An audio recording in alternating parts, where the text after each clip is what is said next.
Welcome to Sravya TV. ముందుగా headlines చూద్దాం. వెల్లువల మాజీ మంత్రి పెద్దిరెడ్డి భూబాధితులు. ప్రభుత్వాలు మారినా మా బ్రతుకులు మారడం లేదు. గోదావరి ఉధృతి కారణంగా నష్టపోయిన లంకలోని బాధితులు. వైసీపీ హయాంలో పారిశ్రామికవేత్తల్ని తరిమేశారు సీఎం చంద్రబాబు. తిరుమలలో పెరిగిన భక్తుల రద్దీ. హీరో విశ్వక్సేన్ మెకానిక్ రాకీ నుంచి అప్డేట్. మ్యాచ్ ఫిక్సింగ్ 10 మంది భారత ఫుట్బాల్ ప్లేయర్లు బ్యాన్. వాట్సాప్లో reshare status updates feature. Panchayati నిధులు పక్కదారి AP deputy CM Pawan Kalyan.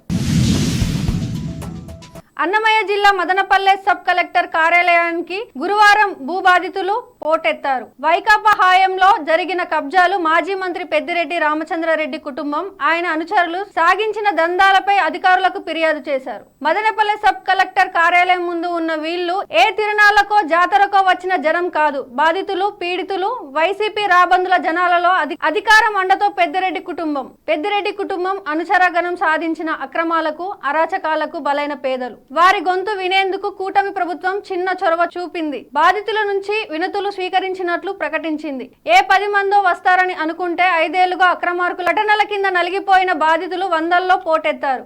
గుండెల్లో దాచుకున్న ఆవేదనను ధైర్యంగా వెళ్లగక్కారు. న్యాయం చేయాలని మొరపెట్టుకున్నారు. ఆర్జీలన్నింటిపై విచారణ చేపట్టి బాధితులకు న్యాయం చేస్తామని అధికారులు ప్రకటించారు.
డాక్టర్ బిఆర్ అంబేద్కర్ కోనసీమ జిల్లా కె గంగవరం మండలం పాతకోట గ్రామంలో అనేక మంది రైతులు గోదావరి మధ్య గల లంకలో పశువుల పెంపకం, గొల్లా సామాజిక వర్గానికి చెందిన వారు తమ మేకలను, గొర్రెలను ఆ లంకలో మేపుచూ ఉంటారు. అయితే ఇటీవల గోదావరి ఉధృతి కారణంగా చిట్టుమేను కొండయ్య అనే రైతు 43 గొర్రెలు గోదావరిలో కొట్టుకుపోయాయని, తమ జీవన ఉపాధి కోల్పోయామని, మా వృత్తిపైనే మా కుటుంబం ఆధారపడి ఉందని గ్రామం రెవెన్యూ అధికారి తెలుపగా సరైన సమాధానం ఇవ్వలేదని వాపోయారు. లంకలోనికి వెళ్లాలన్నా మాకు సొంతంగా ఎటువంటి బోట్లు లేవని, రోజుకు 3000 రూపాయలు అద్దె చెల్లించి బోటుపై వెళ్లాలని ఆవేదన వ్యక్తం చేశారు. ప్రభుత్వాలు మారినా మా బ్రతుకులు మారడం లేదని, ఇప్పటికైనా సరే మమ్మల్ని ఆదుకోవాలని, గల్లంతైన 43 గొర్రెలకు నష్టపరిహారం చెల్లించాలని ప్రభుత్వానికి విజ్ఞప్తి చేశారు. ఈ కార్యక్రమంలో బాల గంగాధర్, నాగశ్రీను, వీరబాబు, బాలకృష్ణ, శ్రీను తదితరులు పాల్గొన్నారు. అది బాబు పాతకోట అండి, గంగవరం మండలం. నా పేరు చిట్టుమేను కొండయ్య. మొన్న వరదొద్దులకి మామూలుగా పాకాడ వదిలేసి తుడుచుకున్నా నా పొలానికి వెళ్ళిపోయాను. వెళ్ళిపోతే లక్ష్మణుడికి గోదావరి ఎక్కువైపోయి అక్కడ ఆగిపోయింది. అప్పటికప్పుడు నామ తీసి రావాలంటే నామలేదని మన్నాడు వెళ్ళిపోయి కొన్ని దొరికినాయండి. కొన్ని దొరికితే మళ్ళీ దుబ్బులో ఉండి చెదిరిపోతే వాళ్ళని తీసుకెళ్ళి మొత్తం మీద ఎలా అయితే 3 రోజుల దాకా నెత్తుకుని తీసుకొచ్చాను. మంగళానాడికి ఎక్కువైపోయి 43 సార్లు గలంత అయిపోయింది. అప్పుడు డాక్టర్ని గట్రా సమకరిస్తే డాక్టర్ని గట్రా వచ్చారని కాగితాలు పంపారు. ఈవో గారు సంతకం తేమంటే అవి నేను చూడాలో లేకపోతే మీరు తీసినట్టు వెళ్ళిపోయినట్టు మీరు సెలలో తీసి మాకు చూపించాలో, నాకు క్లారిటీగా అంది, నేను ఎలాగేమన్నా అంటున్నాను. ఎంఆర్ఓ గారి దగ్గరికి వెళ్తే ఎంఆర్ఓ గారు అక్కడ కాగితాలు గట్రా బాగానే సహకరించారండి. ఇక్కడ మా ఊళ్ళంతా కూడా నాతో పాటు తిరిగిన వాళ్ళు ప్రతి మకం ఊరు కూడా నాకు కూడా 4 రోజులు కూడా తిరిగారు. మా ఊరి దగ్గర వేసేటప్పుడు నావలో ఇంటి పడిపోయి అది వెళ్ళిపోవడం చాలామంది చూసారు. వెళ్ళిపోయేటప్పుడు మాకు సెలవులో తీసుకునే అవకాశం ఉంటే మేము ఎందుకు వెళ్తామండి, ఇంకో నాన్న తీసుకుపోయినా పోయే మరి వరద వల్ల రైతులు కూడా నష్టపోయారు. మినిస్టర్ గారు కూడా మరి ఎట్టి పరిస్థితుల్లో కూడా మరి మాకు సహకారం చేస్తారని ఈ విషయాలన్నీ మినిస్టర్ గారి దృష్టికి వెళ్ళి రైతులకి అందరికీ మరి పశువుల రైతులకి లంక చేసుకున్న రైతులకి మినిస్టర్ గారు సహకారం చేయాలని నమస్కారం చేస్తూ సెలవు తీసుకుంటున్నాం. గ్రామం కే గంగవరం మండలం. మా నాన్నగారి పేరు చిట్టుమేన కొండయ్య గారు, వాళ్ళ అబ్బాయిని చిట్టుమేన నాగ శ్రీనివాస్ అండి. మేము మొన్న లక్ష్మీవరం గోదావరి సడన్గా రావడం వల్ల మేము అప్పటికప్పుడు నామం తీసుకొచ్చి మేకలు దాటేసే టైంలో కొన్ని మేకలు వెళ్ళిపోయిందండి గోదావరి అంపని 43 సార్లు గల్లంత అయ్యింది. అవి ప్రభుత్వం వరకు తీసుకెళ్తే విఆర్ఓ గారేమో ప్రూఫ్ కావాలంటున్నారు. ప్రూఫ్ అయితే మనం వెళ్ళేటప్పుడు ప్రూఫ్ ఎలా తీసుకొస్తాం సార్? నాకు ఆవు చనిపోతే సరే అది ఎత్తుకేమండి, ఆవు చనిపోయింది, ఎవరికి ఎలా తీసుకెళ్ళారు తెలియదు. చెప్పండి. అవి ఆవు కాపాడలేదు. కంప్లైంట్ ఇద్దామని చెప్పేసి అక్కడికి వెళ్తే ఎవరి మీద ఉందో అనుమానం అయితే కంప్లైంట్ రాస్తాం, అనుమానం ఉంటే మేము చూడందని ఎవరి మీద ఎట్టామే. ఏపీకి పునర్వైభవాన్ని తీసుకొస్తామని గత ప్రభుత్వం ఆర్థిక అవకతవకాలపై శ్వేతపత్రం విడుదల సందర్భంగా సీఎం చంద్రబాబు అన్నారు. వైసీపీ హయాంలో అన్ని రంగాలు నష్టపోయాయి, రాష్ట్రం ఆదాయం తగ్గిపోయింది, అప్పులు పెరిగిపోయాయి, పారిశ్రామికవేత్తలను తరిమేశారు, కేంద్ర పథకాల నిధులను సరిగ్గా వినియోగించుకోలేకపోయారు, కరెంటు, ఆర్టీసీ ఛార్జీలు, పన్నులు, నిత్యావసర ధరలను పెంచేశారు, చెత్తపైన పన్ను వేశారు అని మండిపడ్డారు. తిరుమల కొండపై భక్తుల రద్దీ పెరిగింది. శ్రీవారి దర్శనం కోసం కంపార్ట్మెంట్లు నుండి బయటి వరకు భక్తులు వేచి ఉన్నారు. ఇక శ్రీవారి సర్వదర్శనానికి 18 గంటల సమయం, ప్రత్యేక ప్రవేశ దర్శనానికి 5 గంటల సమయం పడుతుంది. నిన్న శ్రీవారిని 61,699 మంది భక్తులు దర్శించుకోగా 25,082 మంది భక్తులు తలనీలాలు సమర్పించారు. శ్రీవారి హుండీ ఆదాయం 3.55 కోట్లు సమకూరింది. టాలీవుడ్ యంగ్ హీరో విశ్వక్ సేన్ హీరోగా రవితేజ ముల్లపూడి తెరకెక్కిస్తున్న మెకానిక్ రాకీ నుంచి అప్డేట్ వచ్చింది. ఈ సినిమా గ్లింప్స్ వీడియోను ఈ నెల 28 11 గంటల 11 నిమిషాలకు రిలీజ్ చేయనున్నట్లు మేకర్స్ ప్రకటించారు. అమీర్పేట్లోని త్రిబుల్ ఏ సినిమాల్లో గ్లింప్స్ ను మేకర్స్ లాంచ్ చేయనున్నారు. రామ్ తల్లూరి నిర్మిస్తున్న ఈ మూవీ దీపావళి సందర్భంగా అక్టోబర్ 31న రిలీజ్ కానుంది. బులెటిన్ లో short break.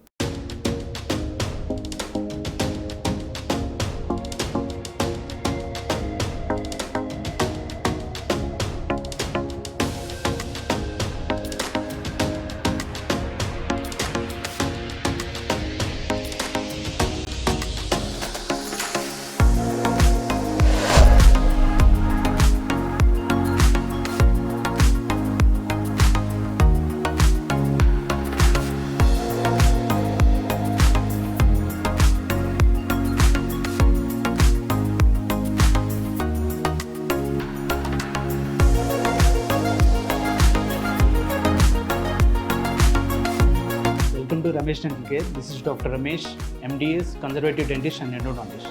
At Ramesh Dental Care, we are dedicated to providing the top quality dental care in a friendly and welcoming environment. Our team of experienced dentists and staff prioritize your oral health and comfort zone above all else. Services we offer here are routine dental checkups and cleanings, fillings, crowns and bridges, root canal treatments, advanced dental implants, advanced dental laser surgeries, tooth whitening and cosmetic dentistry, orthodontic treatments including braces and invisible aligners. Hello, I'm Dr. Ruma Abdallah, co-founder of Ramesh Dental Care. I'm the chief periodontist and implantologist in RDC. Here in RDC, we provide honest patient education. That is, with us, you are a partner in your own dental treatment plan. In RDC, we provide same-day emergency treatment plan. Same-day emergency dental treatment is always on call 24/7 in RDC.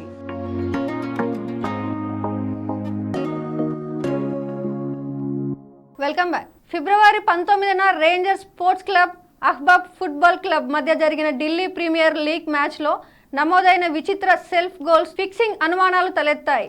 దీంతో DSA chief Anuj, all India football federation అధ్యక్షులు కళ్యాణ్ చౌబే అవినీతి నిరోధక శాఖకు ఫిర్యాదు చేశారు. దీంతో పలుసార్లు match fixing కు పాల్పడ్డారనే అనుమానంతో ఢిల్లీ సాకర్ అసోసియేషన్ 10 మంది భారత ఫుట్బాల్ ఆటగాళ్లపై జీవితకాల నిషేధం విధించింది. వాట్సాప్ స్టేటస్ లో కాంటాక్ట్స్ లోని వారి మెన్షన్ చేసే ఫీచర్ త్వరలో రానుంది. దీనికి అనుబంధంగా రీషేర్ స్టేటస్ అప్డేట్స్ అనే మరో ఆప్షన్ ను తీసుకొస్తున్నట్లు వాట్సాప్ మెటా ఇన్ఫో వెల్లడించింది. ఇందులో భాగంగా యూజర్లు ఇతరుల స్టేటస్ లను డైరెక్ట్ గా తమ స్టేటస్ గా పెట్టుకోవచ్చు. దీనికోసం స్క్రీన్ షాట్ తీయడం లేదా వారిని పంపమని అడగాల్సిన అవసరం ఉండదు. వారు మిమ్మల్ని తమ స్టేటస్ లో మెన్షన్ చేస్తే సరిపోతుంది. వైసీపీ హయాంలో పంచాయతీ నిధులు పక్కదారి పట్టాయని డిప్యూటీ సీఎం పవన్ కళ్యాణ్ అన్నారు. అసెంబ్లీలో పవన్ మాట్లాడుతూ 2019 నుంచి 2024 మధ్య కాలంలో మొత్తం 7,584 కోట్లు పంచాయతీల ఖాతాలో పడ్డాయి. అందులో 2,285 కోట్ల కరెంటు ఛార్జీల కోసం డిస్కంలకు ఆర్థిక శాఖ పంపించింది. దీనికి ఎవరి అనుమతి తీసుకోలేదు. పంచాయతీరాజ్ అవకతవకాలపై సుదీర్ఘ చర్చ జరగాలి. అలాగే దీనిపై శ్వేతపత్రం విడుదల చేయాలని భావిస్తున్నాం అని అన్నారు. శ్వేతపత్రం విడుదల చేయాలని భావిస్తున్నామని అన్నారు. కేంద్ర ప్రభుత్వం నుండి విడుదలైన మరియు గ్రామ పంచాయతీలకు విడుదల చేసిన మొత్తాల వివరాలను సంవత్సర వారీగా తెలియజేస్తారని. అధ్యక్ష, సంవత్సరాల వారీగా గ్రామ పంచాయతీలకు 14 మరియు 15వ ఆర్థిక సంఘం ద్వారా 2019-20 నుండి 23-24 వరకు విడుదలైన గ్రాంట్ వివరాలను ఈ విధంగా తెలియజేస్తున్నాం. అధ్యక్ష,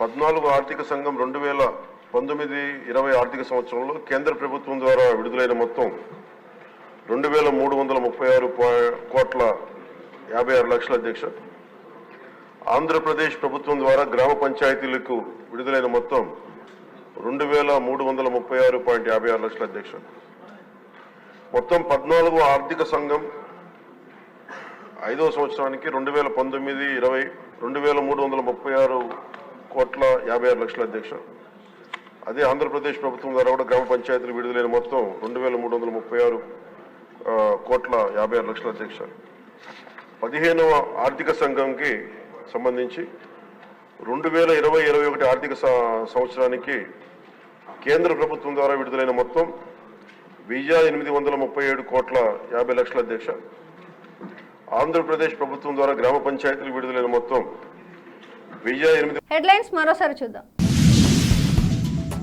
వెల్లువల మాజీ మంత్రి పెద్దిరెడ్డి భూబాధితులు. ప్రభుత్వాలు మారినా మా బ్రతుకులు మారడం లేదు. గోదావరి ఉధృతి కారణంగా నష్టపోయిన లంకలోని బాధితులు. వైసీపీ హయాంలో పారిశ్రామికవేత్తల్ని తరిమేశారు సీఎం చంద్రబాబు. తిరుమలలో పెరిగిన భక్తుల రద్దీ.